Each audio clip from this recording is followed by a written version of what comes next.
Hello and welcome to the WTID podcast. This is the preview show where we get to know a little bit more about our upcoming opponents. We take on Coventry City in what is yet another away fixture on Boxing Day. And with us to tell us all about Coventry is Stuart from All Things Sky Blue. Stuart, how are we going, mate? You all right?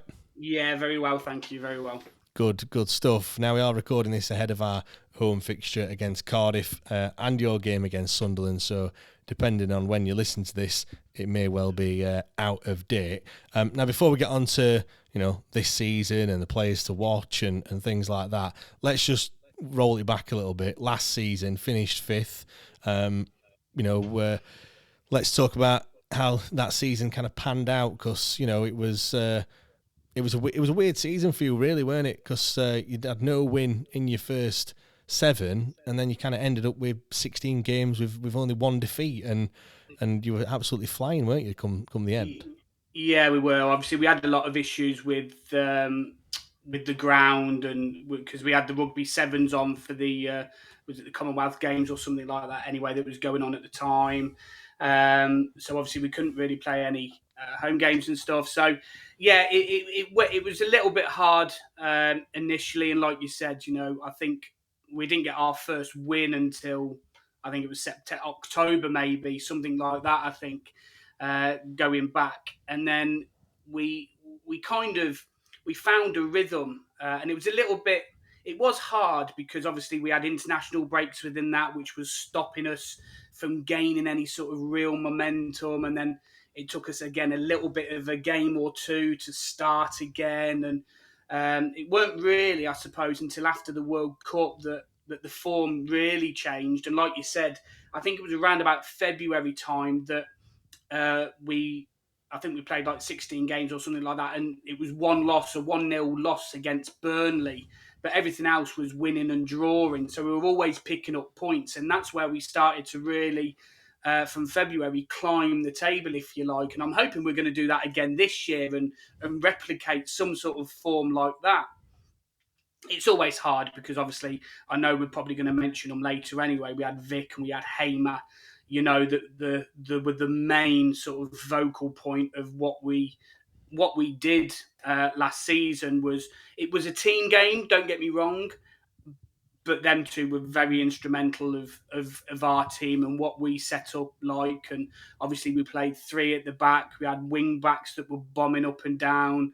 Hamer scoring from pretty much everywhere and setting up Vic, and Vic was taking players on and doing what Vic does best. And even though, to be fair,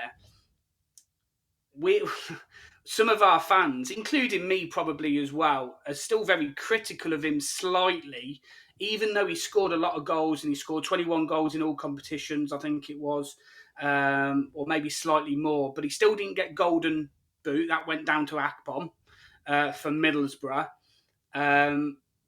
But he still missed chances. He could have easily bagged 30, 35 goals if he took the chances that he actually created himself and other people created. So it just shows, that there was a lot more in Vic's tank to progress and go on with. But like I said, as last season went, it just got better and better. And I always said if we got into the playoffs towards the end of the season, we wouldn't come back out of it. We would stay in there because I just felt that the momentum was there for us, really. And it worked out that way. We got there. You mentioned playoffs. Obviously, we were there also the same weekend. We obviously victorious in that weekend. You wasn't. And look, we've been there. We played Hull back in 2015, 2016, and we came a cropper there. And yeah, it doesn't feel great, does it? It's awful coming away from Wembley having not won. Yeah, obviously I mentioned it slightly on our podcast that we've just done as well. But the day was fantastic, and if I could guarantee a win, that is the only way that I would want to go up to the Premier League, because it's just an amazing day. Obviously, you know what it's like going up that way. The result, just obviously flattens the day out completely, doesn't it? And it's just one of them, especially when you've got so close and it's down to one kick, and the player unfortunately that misses it, he's kind of got to live with that, for the rest of his life, sort of thing. And it's not nice to say. And I love Darbo to bits, and he was a great servant for the club.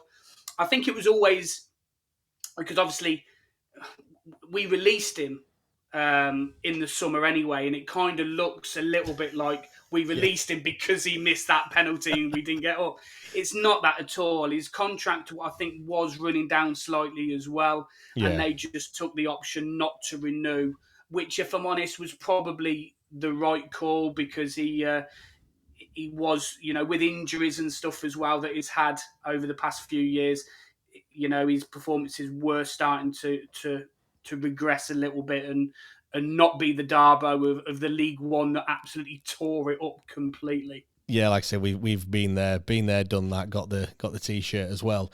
Now I'm just going to touch on the previous meetings between the two sides. It feels like we've hardly played each other. So yeah, I did have a look, doing my research, and I'm right. Yeah, we played each other in the 2020-21 season during COVID, where you was actually playing at St Andrews at Birmingham. The last time before that was 2010. Like I said, the last time we played you away from home, it finished 1-1. Luke Varney. Sorry, that wasn't then. That was the time before. But the last time we played you at what was then the Ricoh Arena, it finished 1-1. Luke Varney's opened the scoring, and a certain Mr. Richard Wood equalised for yourselves in the 79th minute. 2008 was the last time that you beat us at your place. Clinton Morrison and Robbie Simpson scoring goals that day. Goal in either half. And then you have to go back to 1995 for the last time that we beat you away from home. Obviously, that means that we've never beaten you at what was then the Ricoh Arena, now the CBS Arena. 13 away fixtures without a win. And it was obviously a Premier League fixture back in the 90s. Yeah, it would have been. Yeah, that's right, yeah. Guy Whittingham scored. We had Chris Waddle, Mark Bright, Kevin Pressman.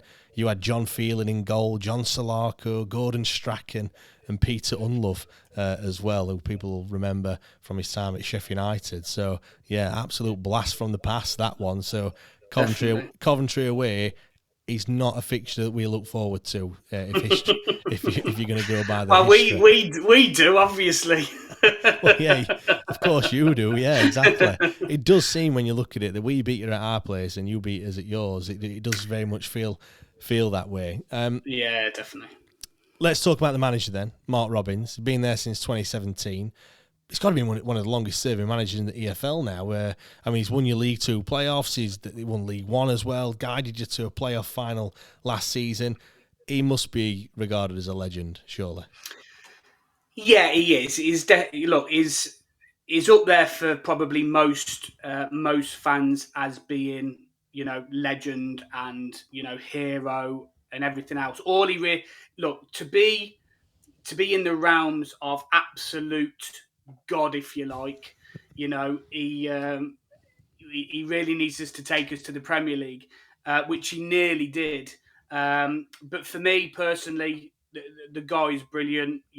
Like you said, he is taking us. We've got the Johnson's Pate Trophy, from him as well. When he first come back, he took over from Slade, and obviously we won on that run, and the rest is history. But look, everything that he does for the club, and he does for the fans, and he works tirelessly. And sometimes it doesn't go his way. Like, the start of this season, there was a lot of fans that, were starting to think, is he the right man for the job? Just because he's had money to spend this summer, that creates a different type of being, doesn't it? You don't know how people are going to react when they've got money to spend, because previous regimes, he's literally had nothing to spend. And he's been remarkable with it. But now he's got money. Is that too much for him? I didn't think so. But there was a lot of fans, But we've turned a corner. And then fans now are starting. Fans are fickle, aren't they? We know they are.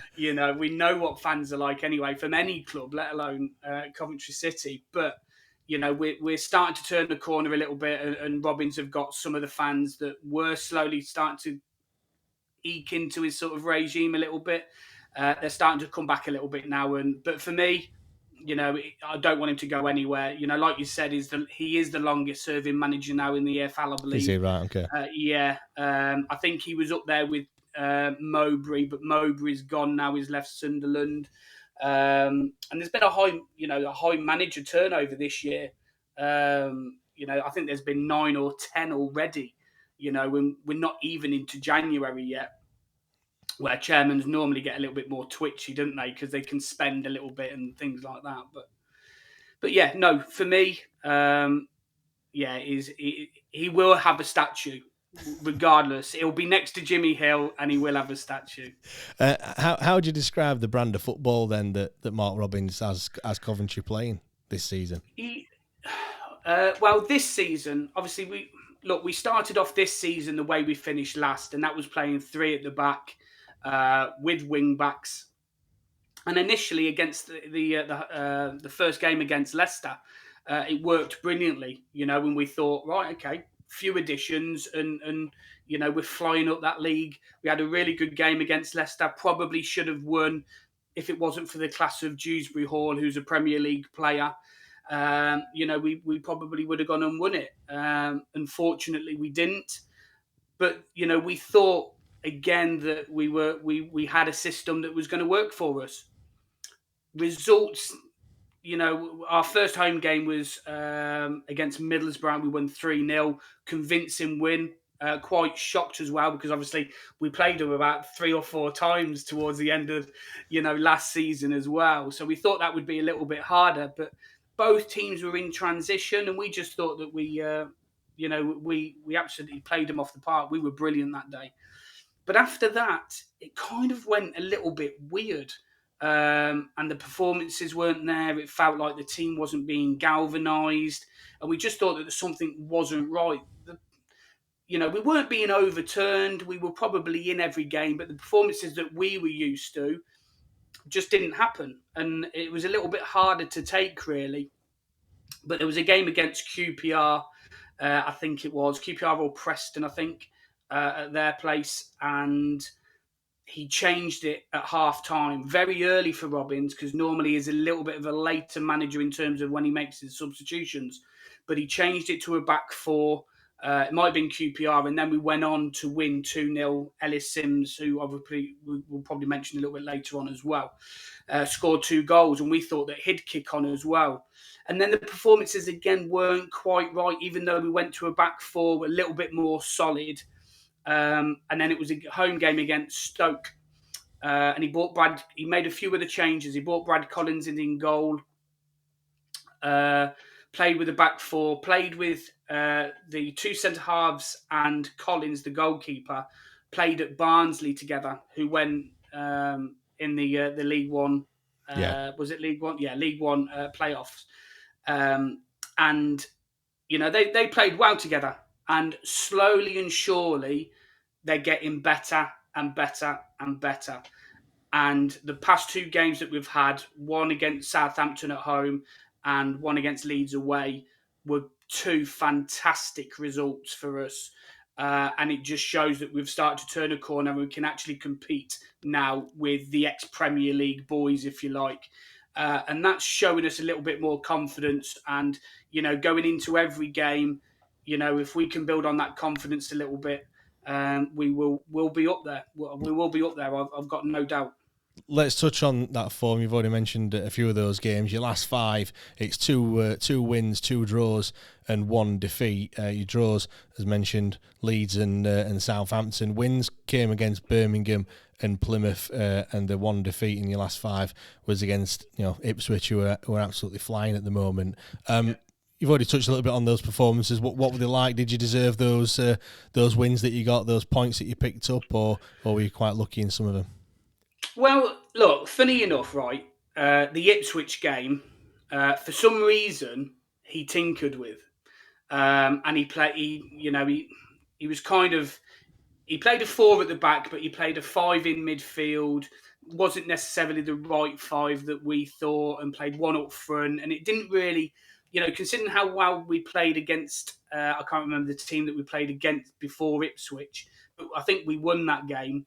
And it was weird because he changed it, and there was really no need to change it because we really shouldn't be fearing anybody. But I thought that my point of view, anyway, I know other fans that I've spoken to don't agree with this, but I just thought that he thought that was a free game, if you like, and that he'd try something different. And if we lose, we're kind of expected to lose because Ipswich at the moment can do nothing wrong.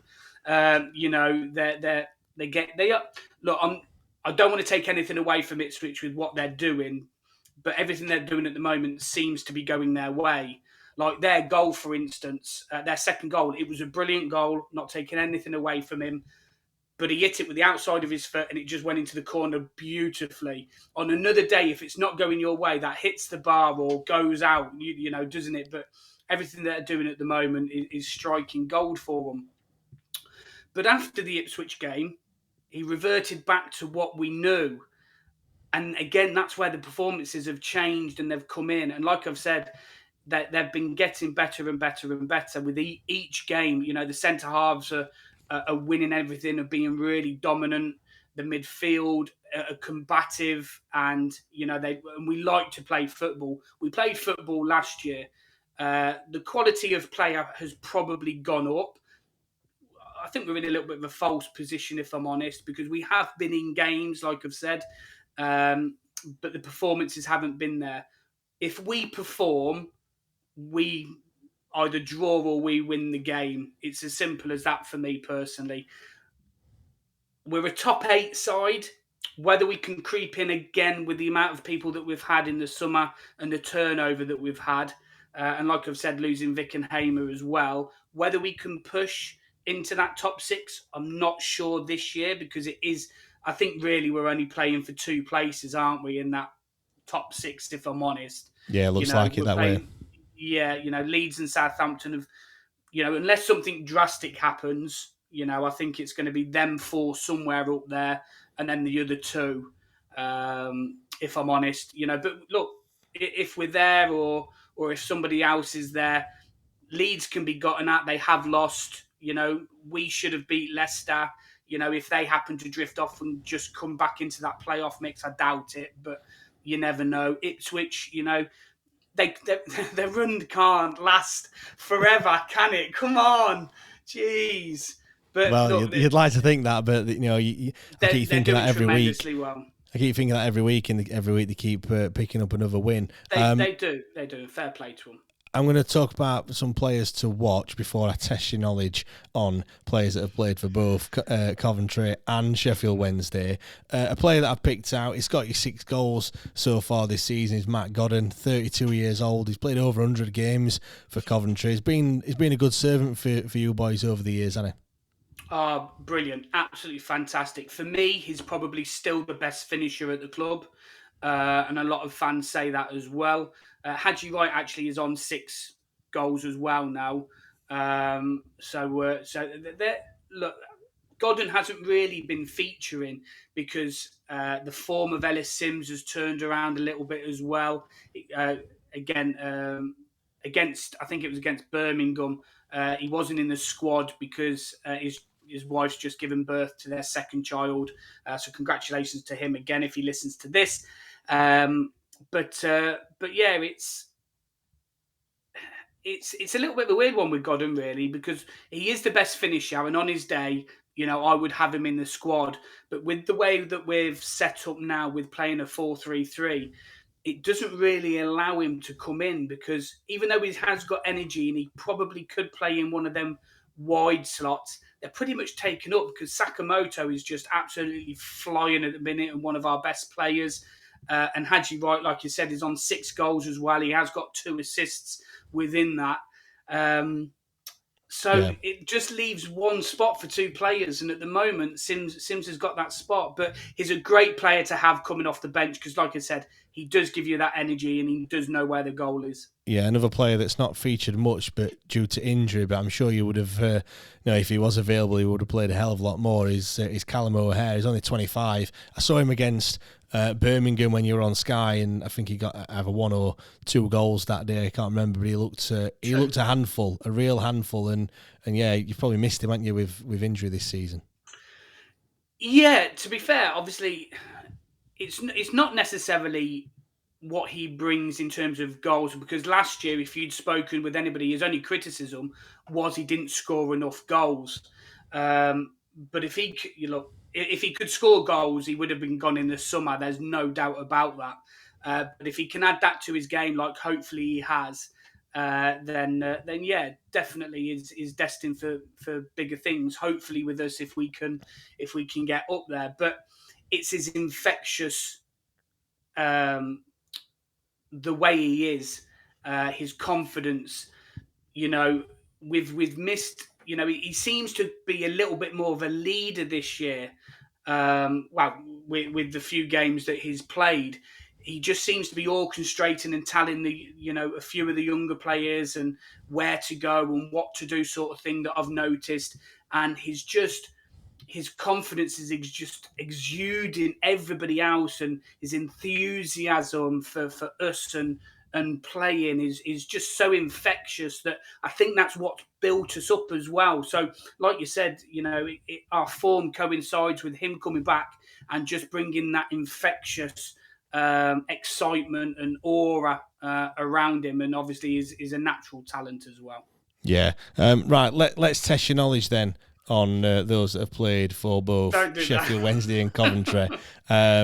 Look, you've got to get at least 1 or 2. I have mentioned 2 already on this podcast, so you've got to get at least 2 if you've been listening. One, to be fair, one's just come to mind as well, actually. Great stuff. Well, there is 31 players, 4 goalkeepers as well that you can pick from. I'll give you a few more clues. There's one that's played over. There's 3 that have played over 100 games for Coventry, quite a few, a couple in the 90s as well. There's a couple that have played over 200 games, for Sheffield Wednesday. Right. One of them has scored quite a few goals as well for us. Okay. But yeah, go on. How many have you got?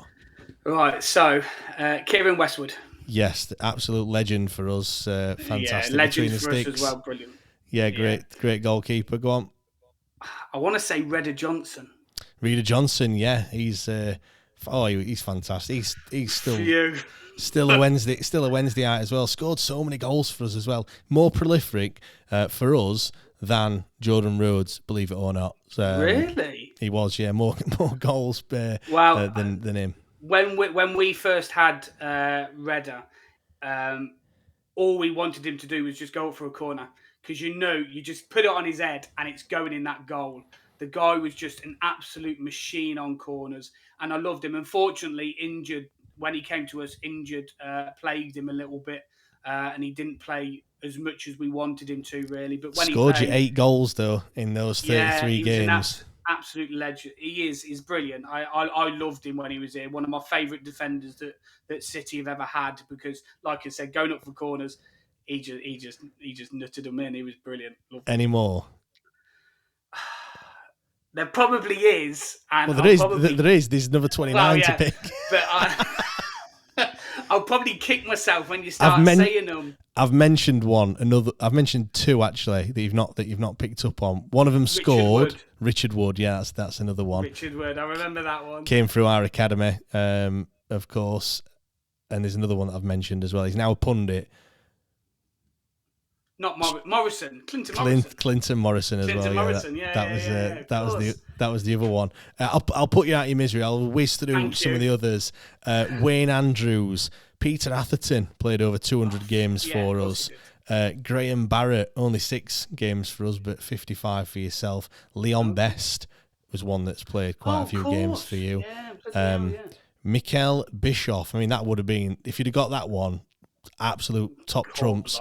3 games for yourself and only 4 for us.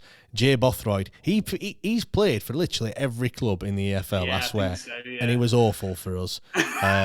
David Burrows, Stephen Bywater, Leon Clark was the one that played for Sheffield United. Trond Egil Okay. Saltvet. He was at us when we got relegated out of the Prem. Did he? Okay. Kevin Gallagher, Gary Gardner, Reader Johnson, you Gallagher mentioned. played for you. Kevin Gallagher, yeah, 3 games back in 2001. Chris Kirkland, Gary Medine is another one. He must have was he on I think he came. Gary Medine. No, we had him. We signed him. I can't remember who we signed him from. But did you have him on loan from us? We must have done, and then signed him on a permanent or something. I'm not sure what happened there. Chris Maguire, Chris Marsden, David McGoldrick, Clinton Morrison, as you've mentioned, Jacob Murphy, absolute legend for us, Roland Nilsson back in the 90s. The other one, another legend, Carlton Palmer, of course. Yeah. Oh, God, I can't remember. Can't believe I forgot Palmer. There's so many. Richie Partridge, nice little Christmas one there for you, Partridge in a Pear Tree. Yeah, I like it. Andy Pearce, David Prutton, Danny Pugh, David Stockdale, who was at us last season, Marcus Tudguy, who scored an absolute wonder goal against United, Ian Turner, Kieran Westwood, and Richard Wood, who you mentioned. So, yeah, that's the 31 players that have 31. Played. That's the most that we've that I've had in recent weeks. But yeah, right. Go on then. So I'm going to say Saturday's game. It's not. It's on Tuesday. It's on Boxing Day. How do you see that game panning out? I don't want a score prediction just yet. That'll come in a second. Okay. But how do you see this game panning out? Because you're at home. Your home form is pretty good. I think you've only lost 1 game at home so far, in stark contrast to your away form. But yeah, like for you, it is at home. How do you see this game going out there? Surely you must be thinking that this is a game that you can target and take all 3 points. Yeah, I obviously, look, no game's easy. We know that, but I've said it all along against any opponent that we've played against. If we turn up Coventry City, we win most games, or we at least draw. We come away with something if we turn up. If we don't show up and we think it's going to be a walkover, we can get turned over. We know that as well, because that's happened in the past. We were, I think it was last season, we were 3-0 up against Swansea at home, absolutely cruising. And that's where Robbins really didn't make the changes soon enough in that game for me personally. And we thought that it was done and dusted. 20 minutes to go, they'd come back and we drew 3-3. So we know it can be done. Hopefully we've learnt our lessons from that. But like I said, if we show up, I think it will be an open game. But I think the first goal is going to be crucial, personally. But it'll be a good test. It'll be a good test for both. Obviously your manager Danny Rolls, got them going a little bit, and there's a little bit more optimism going into games and things like that now. So it's not going to be a rollover, I don't think, unless we show up and we score the first goal. But I'll give you my score prediction in a minute. Yeah, go on then. Let's get straight into it then. Score prediction for Boxing Day. So if we show up, and again, I don't want to feel that this is any negativity on you guys really, but if we show up, I think and we score first, it'll be a convincing win. So I'm going to go for a 3-0. But I don't want to go, I don't want to be shouting from the rooftops just yet, because it can be a banana skin completely. You've done it now. You've done it. You've said it. You've said 3-0 Coventry. I'm going to say 3-0. You can't go back on that one. I think you said as well it is going to be pretty much a sellout as well, isn't it? So the whole "you've only come to see the Wednesday" chant will be ringing out, I'm sure. Well, that's it, yeah, definitely. But look, you're going to have to make some noise to keep us quiet on Boxing Day, especially if we score the first goal, because we can be loud. I'm sure there'll be some new bobble hats on show and new kits that people have got for Christmas and everything out there. That's right. Right, before I let you go, where can people listen to yourself, and what days do you normally put your shows out there? Yeah, so we normally do a Twits Out or an X show on a Sunday night, and that's to preview the game and to review the game that was on the Saturday. That's on X. We're at All Things Sky Blue. You can find us on TikTok, Instagram, Facebook, YouTube. You can go and like and subscribe on there. We've got some mental health videos on there as well. We've also got an ex-player interview on there as well, where you can go. John Williams, aka the Flying Postman. If you know him, you can go and have a look at that on there as well. That's really good. We're on Spotify, iTunes, wherever else that you can get your pods from, really, your podcasts from. So at All Things Sky Blue is where you can find us. Great stuff. Stuart, massive thanks for coming on. Do really appreciate it. Obviously, all the best for Christmas. Obviously, recording this before Christmas, of course. And I always say this: all the best for the rest of the season. But fingers crossed, we take all 3 points off you. That's what I like to hear.